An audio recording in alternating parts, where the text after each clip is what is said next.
दुनिया में सुख किसी के देने से किसी को सुख नहीं मिलता, पहले ये समझना। आपको कोई सुख दे नहीं सकता, न कोई व्यक्ति आपको सुखी कर सकता है। चाहे कोई भी राजा बन जाए, कोई भी प्रशासक बन जाए। ये आवाज बंद करो। कोई किसी को सुख नहीं दे सकता। सुख जब भी मिलेगा, कभी भी हम सुखी होंगे तो अपने ही कर्मों के परिणाम स्वरूप सुखी होंगे, और कभी भी दुखी होंगे तो हम अपने ही कर्मों के परिणाम स्वरूप दुखी होंगे। इस बात को गोस्वामी जी महाराज कहते हैं, सुख दुख करे दाता, काहू न को सुख दुख कर दाता, निज कृत कर्म भोग सब भ्राता, निज कृत कर्म भोग सब भ्राता, निज कृत कर्म भोग सब भ्राता, निज कृत कर्म भोग सब भ्राता, काहू न को सुख दुख कर दाता, काहू न को सुख दुख कर दाता, काहू न को सुख दुख। कोई किसी को न सुख दे सकता है न दुख दे सकता, और न किसी के देने से सुख दुख के हम सुखी दुखी हो सकते। सिद्धांत यही है। हम अपने कृत कर्मों से ही सुखी और दुखी होंगे। सुख भी मिलेगा तो हमारे कर्मों से ही हमको मिलेगा, और दुख भी मिलेगा तो हमारे कर्मों से। अब कौन सा कर्म है जिससे हम सुखी दुखी होते हैं? तो इसका एक ही उत्तर है कि सनातन वैदिक सिद्धांत के अनुकूल हम वेदोक्त कर्मों का, वेद प्रतिपादित कर्मों का पालन करेंगे तो हम सुखी होंगे, और उसके विपरीत आचरण करेंगे तो हम दुखी होंगे। यही धर्म है। अर्थात हम धर्म का पालन करेंगे तो हम सुखी होंगे, और धर्म का पालन अगर हम नहीं करेंगे तो दुखी होंगे। अब धर्म क्या है? तो कहते हैं अपने अपने वर्ण के अनुकूल जो स्वधर्म है वही वास्तविक धर्म है, और उस धर्म के पालन से ही व्यक्ति सुखी होता है, और उस धर्म के त्याग से ही व्यक्ति दुखी होता है।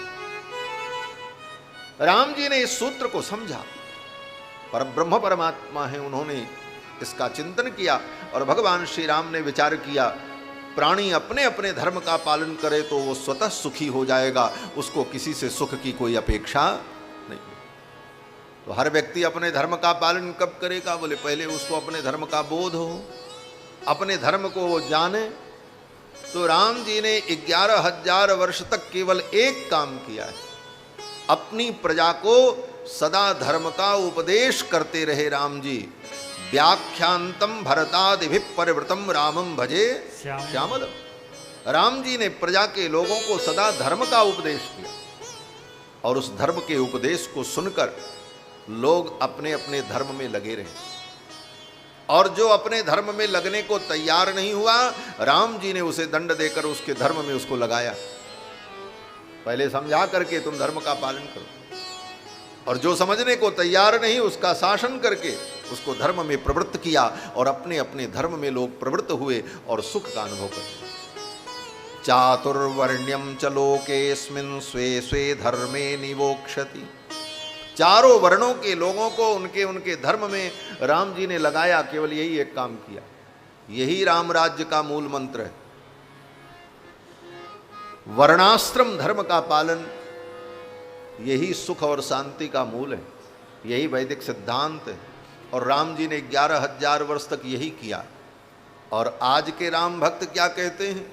बोले वर्ण व्यवस्था समाज का कलंक है, इसे मिटाओ।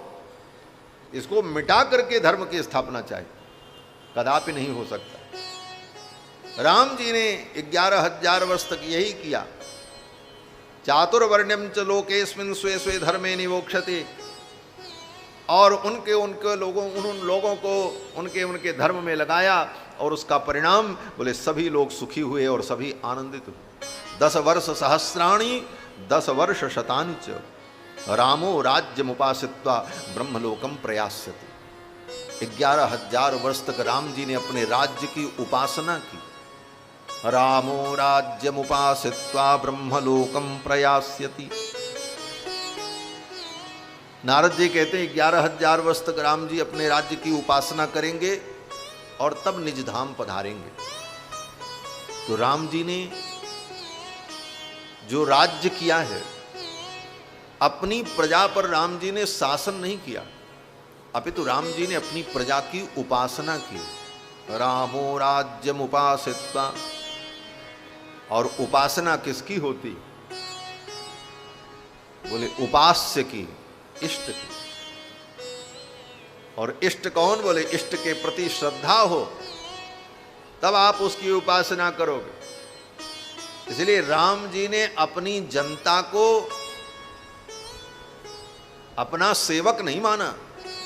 राम जी ने अपनी जनता को अपनी प्रजा नहीं माना, अपितु राम जी ने अपनी जनता को ही जनार्दन माना और जनार्दन मान करके उनकी उपासना की।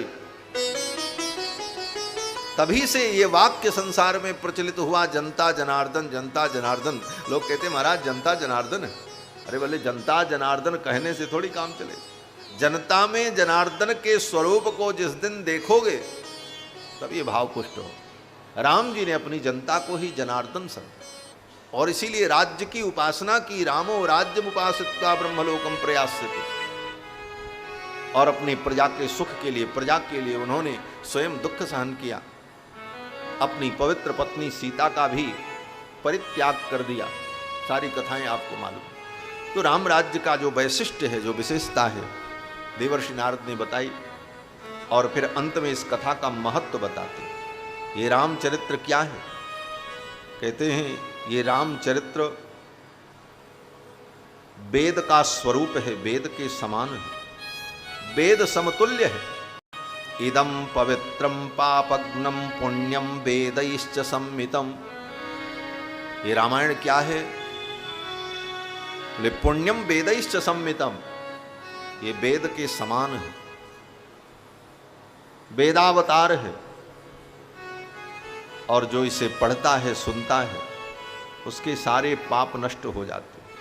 यह पठेत रामचरितम सर्व पापैः प्रमुच्यते। इस रामचरित्र को जो पढ़ता है वो समस्त पापों से मुक्त हो। फिर आगे नारद जी कहते हैं नहीं नहीं, जो पढ़ता है वो तो पाप से मुक्त हो ही जाता है, लेकिन उस पढ़ने वाले के जो नाती पोता हैं वो भी सब पाप से मुक्त हो जाते हैं, भले वो न पढ़ते हैं। हाँ, अर्थ तो यही कहते हैं कि इस आख्यान को जो पढ़ता है, सुनता है, सपुत्र पौत्र सगण प्रेत्य स्वर्गे महीयति। उसके पुत्र पौत्र सगण, उसके परिजन पुरजन, उसके संबंधी लोग भी परम पवित्र हो जाते। ऐसा दिव्य राम जी का चरित्र जो